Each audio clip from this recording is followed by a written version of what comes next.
देखिए अब आपका हम बताएंगे पीरियोडिकल या सीरियल। सीरियल का मतलब क्या होता है? सीरियल टीवी में आप लोग देखते होंगे ना, सीरियल क्या है? मतलब एक निश्चित है ना टाइम पीरियड पर उसका जो है अगला अगला अंक आता रहता है, यही तो है सीरियल। यही चीज़ है आपके पीरियोडिकल, चाहे कहिए सीरियल कहिए या जर्नल कहिए। वो आपकी लाइब्रेरी में जो पीरियोडिकल्स आते हैं या जर्नल कहेंगे या सीरियल कहेंगे, उनका जो क्रमिक प्रकाशन है है ना, एक निश्चित समय अंतराल पर वो पब्लिश होकर के आपकी लाइब्रेरी में आता है। अब कोई मंथली है, कोई हाफ ईयरली है, कोई क्वार्टरली है, कोई ईयरली है, इस तरीके से। अब आपको जैसे ये मान लीजिए है आपके जो उसमें दिया हुआ है असाइनमेंट में, BLIE 227 के असाइनमेंट में जो लास्ट वाला आपका है 5वां क्वेश्चन, वो ये टाइटल दिया हुआ है, वो ये पीरियोडिकल का है, जर्नल का है। जो आपके एग्जामिनेशन हॉल में वो एक पीरियोडिकल का भी आएगा, तो इसलिए आपको पीरियोडिकल का भी देखना चाहिए। इसका देख लीजिए थोड़ा सा क्या क्या रहता है। पीरियोडिकल का जो पार्ट बनता है, मतलब वो जो साइज रहेगी वो वही रहेगी बुक वाली पर सही। यहाँ पर क्लास नंबर लिखते हैं, इसमें बुक नंबर की जरूरत नहीं, क्लास नंबर लिखेंगे। और फिर title and statement of responsibility area इसको लिखेंगे, डॉट डैश एडिशन एरिया, फिर डॉट डैश न्यूमेरिक और अल्फाबेटिक या क्रोनोलॉजिकल और अदर डिजिग्नेशन एरिया है ये, और फिर dot dash publication distribution area, जैसे उसका वहाँ पर PNY होता था वो चीज़ यहाँ रहेगा बुक का। फिर है physical description and series area, physical description लिखेंगे आप। अब फिजिकल डिस्क्रिप्शन में कितना वॉल्यूम है, जैसे मल्टी वॉल्यूम में वॉल्यूम लिखते हैं, इसी तरीके से यहाँ पर वॉल्यूम लिखेंगे और कुछ ऐसा नहीं है। फिर इसके बाद आएगा आपका नोट एरिया। नोट एरिया में उसकी जैसे पीरियडिसिटी है, मतलब अगर क्वार्टरली है या हाफ ईयरली है उस चीज़ को लिखेंगे। और ये अगर कोई ऐसा नोट है और उसकी होल्डिंग्स के बारे में कि वॉल्यूम नंबर 4 और 5 is not available in the library, तो उसकी सूचना यहाँ लिखेंगे, वो नोट ये हो जाएगा नोट सेक्शन में। फिर ISSN, जैसे वहाँ पर बुक में आप ISBN लिखते थे, इंटरनेशनल स्टैंडर्ड बुक नंबर, उसको लिख देते थे, उसी तरीके से यहाँ पर होता है international standard serial number. Serial number लिखेंगे, कुछ 8 डिजिट का होता है, 8 डिजिट का, ठीक है। और उसके बाद ट्रेसिंग, इसमें भी ट्रेसिंग बनेगी। तो ओवरऑल आपने देख लिया कि इसमें जो है क्या क्या चीज़ रहेगी। अब आपको हम बताएंगे कि जो आपका कार्ड है वो आप कैसे बनाएंगे, किस वाले का। तो आप देखिए सबसे पहले ये आपका कार्ड का साइज आपका वही है, पीरियोडिकल, ये फर्स्ट इंडेंशन, ये सेकेंड इंडेंशन और ये लीडिंग लाइन और यहाँ बॉर्डर, ये हो गया। यहाँ आप लिखेंगे मेन एंट्री,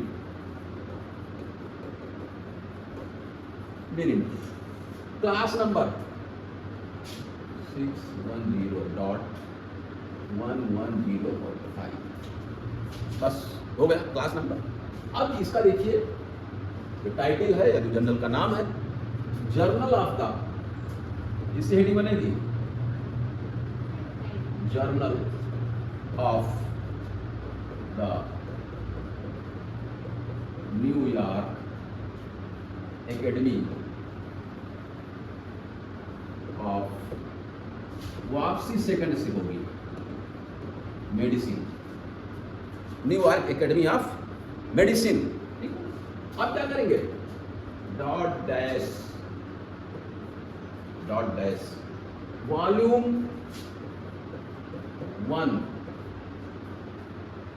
1, ठीक है ना, अरे वॉल्यूम 1 और उसका फिर ईयर लिखते हैं, वॉल्यूम 1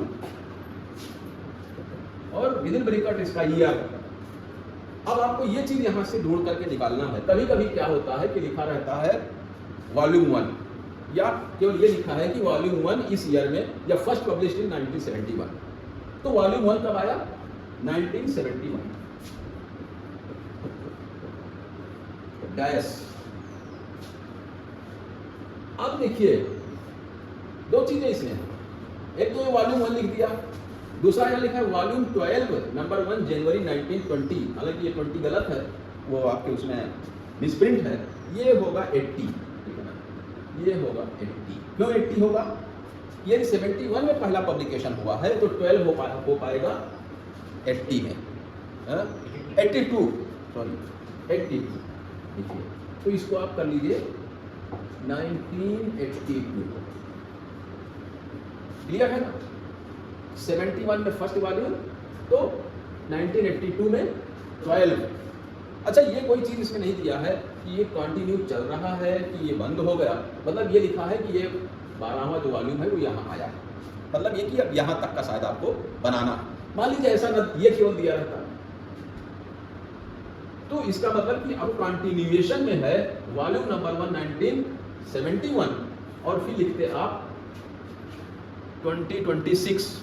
2026 में कौन सा वॉल्यूम होगा, यदि 71 में, हाँ तो या वहाँ ये लिखा रहता, ये ना लिखा रहता, केवल ये ना लिखा रहता, तो इसका मतलब ये कि भाई ये शुरू हुआ था, ये 12वां तक की जानकारी हमको दे रहे हैं, अभी कंटिन्यू है, हम आगे ये लिखेंगे।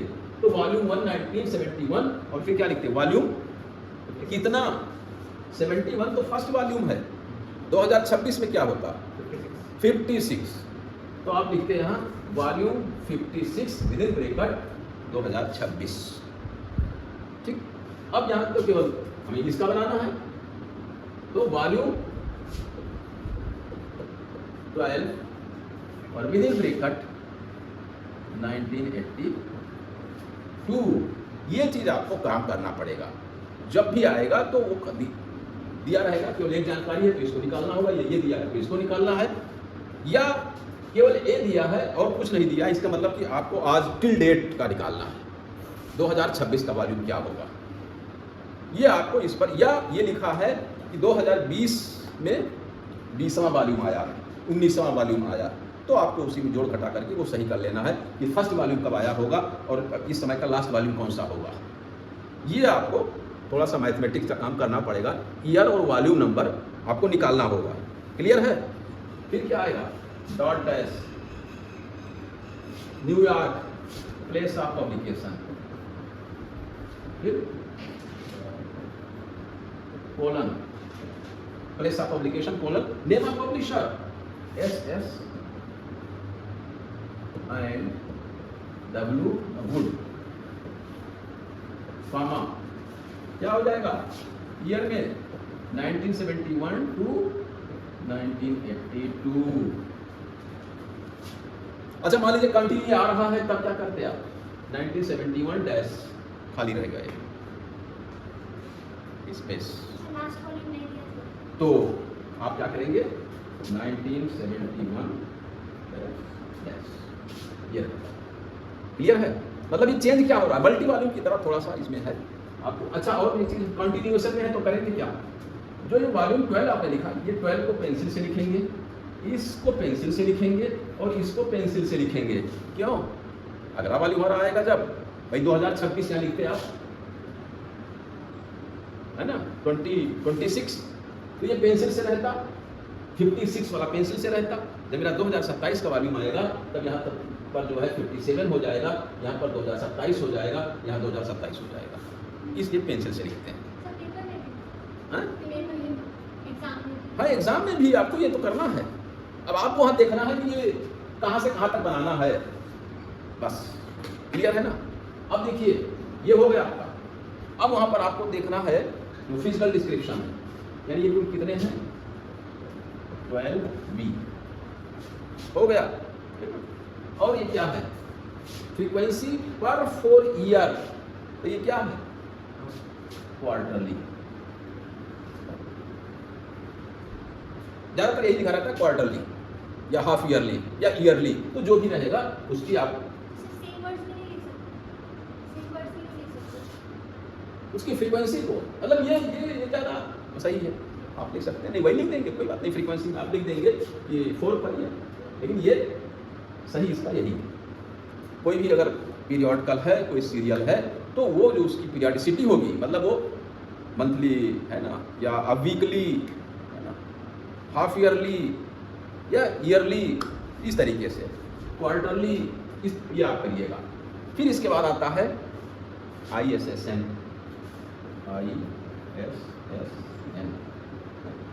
आठ डिजिट का, जो दिया है उसी आपको लिख देना है। अब आप ये चीज अलग से पढ़िएगा, ISSN के बारे में, इंटरनेशनल स्टैंडर्ड सीरियल नंबर, इसको कौन प्रोवाइड करता है, या पढ़िएगा। एक संस्था निस पर हो गया है, पहले निस्केयर न्यू दिल्ली में, तो वो आप वहाँ डिटेल पढ़िएगा, वो एक अलग चीज़ है। यहाँ पर आप ये जानिए कि आपको ISSN नंबर लिखना है, जिस तरीके से बुक में आप ISBN नंबर लिखते थे। और फिर आपकी बात ट्रेसिंग में नंबर 1 किस सब्जेक्ट की जर्नल है ये? मेडिसिन। चलिए, तो आप जिस जो विषय होगा उसका मेन मुख्य वो लिखेंगे मेडिसिन डैश पीरियडिकल। और अगर कोई उसकी वो है स्पॉन्सरिंग बॉडी है कहीं पर ऐसा, तब हम उसको भी लिखते हैं, नहीं तो ऐसी कोई बात नहीं है। ये हो गया। और आपका ये जो पीरियडिकल का या जर्नल का है उसका इस तरीके से आपके एग्जामिनेशन में इसी तरीके से सिंपल आएंगे। वैसे तो इसमें कई टाइप के होते हैं, जैसे ये होता है कि ये जर्नल इस ईयर तक इस नाम से चला, फिर इस ईयर से ये इस नाम से हो गया, तब वहाँ पर उसके अलग कार्ड बनते हैं, वो अलग तरीका सब है। आपको इतना टफ नहीं करना है, आपको तो बस इतना जानना है कि जो जानकारी दी है उसी के अनुसार आपको इसकी जो क्रोनोलॉजिकल है ये क्रोनोलॉजी वो निकाल लेना है और ईयर निकाल लेना है, बस बाकी यही चीज़ रहेगी। तो ये मत देखिएगा कि जर्नल का मतलब बहुत टफ है, पीरियडिकल का है तो हम उसको ना करें। हो सकता है आपको अगर मल्टी वॉल्यूम या गवर्नमेंट वाला जो पब्लिकेशन है वो आपको टफ लग रहा हो, आप जो है इसका ना सही से अच्छा कर पा रहे हो मल्टी वॉल्यूम का, तो आप ये वाला ऑप्शन रहेगा 5 में से 3 करने हैं तो आप पीरियडिकल कर लीजिएगा। क्लियर है ना? इसकी आइडेंटिटी बनेगी ना, सब्जेक्ट की बनेगी।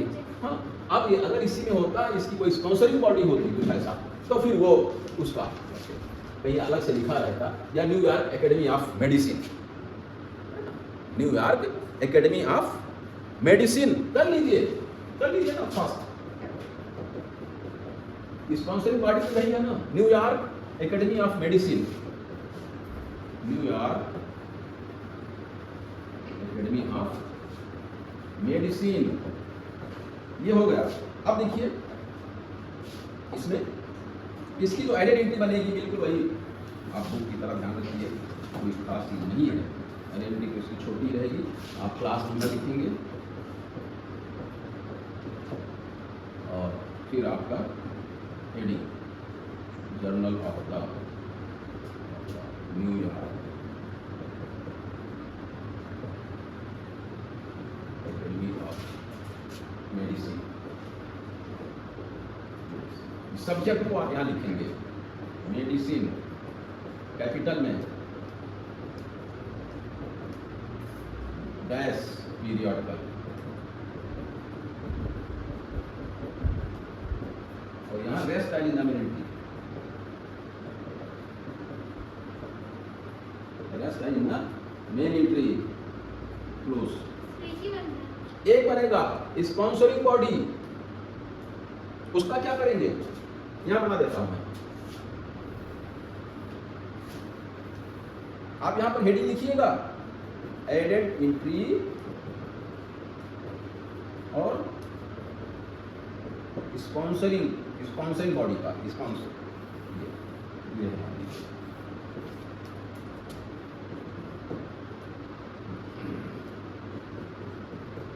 ये आप फिर हेडिंग वही लिखेंगे जर्नल ऑफ, है ना, ऑफ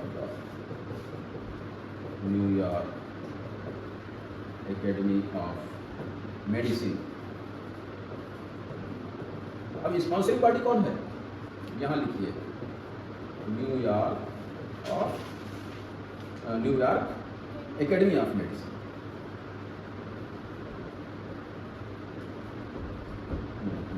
हो गया, और यहाँ within bracket rest as in the main entry. Clear है? तो इस तरीके से पीरियडिकल का आप लोग बनाएंगे।